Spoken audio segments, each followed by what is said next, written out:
Hi there, I'm Julian and I'm going to tell you how to become an aircraft technician. So first we'll go over an overview. We'll start by telling you what is an aircraft technician. Then we'll go over possible colleges that could offer you the course, specifically in Ontario. Then what credentials do you need to enter the course? Then we'll go over costs, and we'll talk about the units in the first semester. Then we'll go over housing and we'll finish with the conclusion.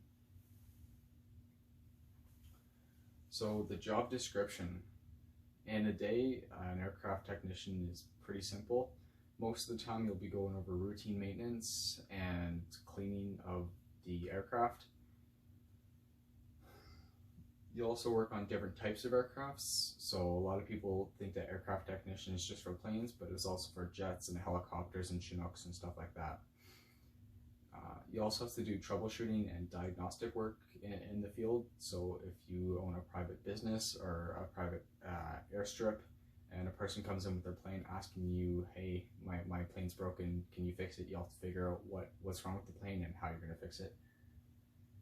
You'll also have the chance to do professional and commercial work. So professional meaning something like the military, where you'd be working for the government, or commercial, where you'd be working in an airport like in Ottawa.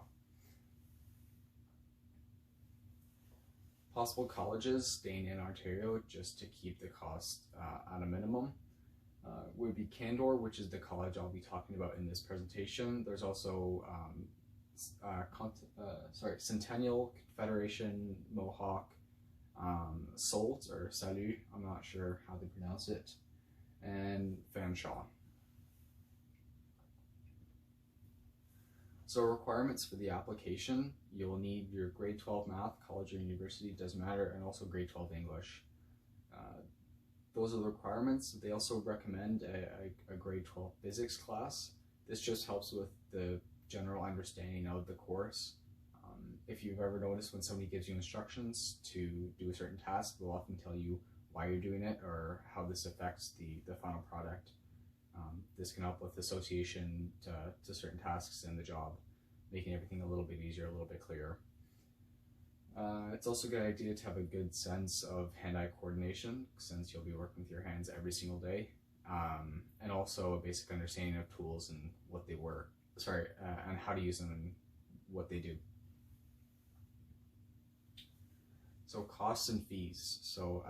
So for the first year, you'll be paying for tuition, material fees, ancillary fees, rent, and tools. So tuition is $3,200, ancillary is $1,200, and material is $602.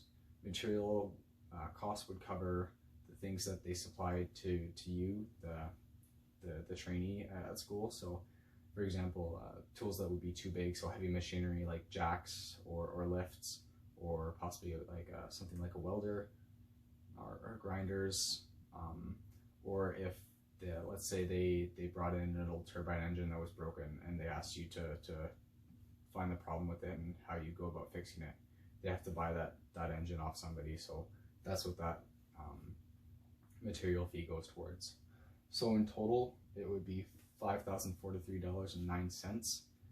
This is just for the learning part. You'd also have to pay for rent, which is $7,500 a year. It's a 2-year program, so about $15,000. And then you also have to pay for your own tools, so that'd be $2 to $3 grand. At the start of every semester, in September, they bring in a whole bunch of tool companies that can give possible discounts and kits towards for the students, specifically designed for the course. So for the first semester overview, this is just a list of the units that people would be going over. So aircraft science and aerodynamics, materials and processes, aircraft standard practices, aircraft hydraulic systems, aircraft handling procedures, basic aircraft electricity, aircraft drawing, and technical mathematics for AME. These subjects, not necessarily these ones, but could also be touched on in later semesters. There's 2 semesters a year and 2 years, so there's 4 semesters in total.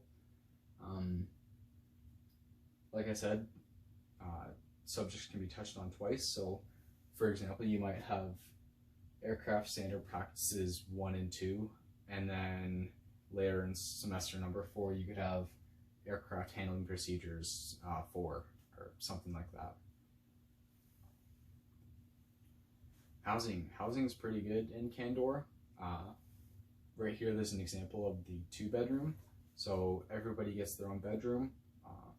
When you apply for housing, they ask you to fill out a bit of an autobiography. So explaining what kind of person you are, if you're social, if you drink, if you smoke, how clean are you, what's your level of noise tolerance, stuff like that, to match you up with the best roommate possible.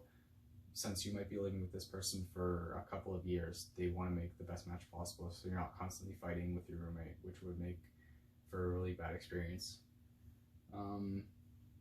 As I said, this is the 2-bedroom example. There's also a 4-bedroom, which would be basically just mirrored, and in the middle of the 2 rooms, so 2 here and then 2 on the other side, there's a bit of a common space, like a small living room. There's also free maintenance and housekeeping. So housekeeping is something like you would find in a hotel, and then maintenance. So say a light bulb goes out or your stove doesn't work, you can call it maintenance and they'll come and fix it for you. There's also free rooms to use. So there's large common areas, fitness rooms, lounges, and a laundromat. In conclusion, an aircraft technician is a great career to choose. It's super future-proof since planes aren't going anywhere anytime soon. The job is in high demand right now since a lot of the old guys that were in the career are now retiring, so there's a big gap in the workforce for it. It's low in cost to learn compared to other studies or careers such as maybe a doctor or an engineer, which have much longer tuition costs and time. So it's just a 2-year program instead of a 4 or 6. It's also a stable job since, like I just said, it's high in demand. Nobody's gonna fire you because it's gonna be really hard to find another aircraft technician. It's also high income, so you'll be getting paid around $30 an hour when you start off, so that's around $60,000 a year, and it can only go up from there. Also, you'll be able to find work really easily anywhere, basically around the world, since anywhere there's an airport, there's going to be a spot for an an aircraft technician. And that's that. Thank you for listening.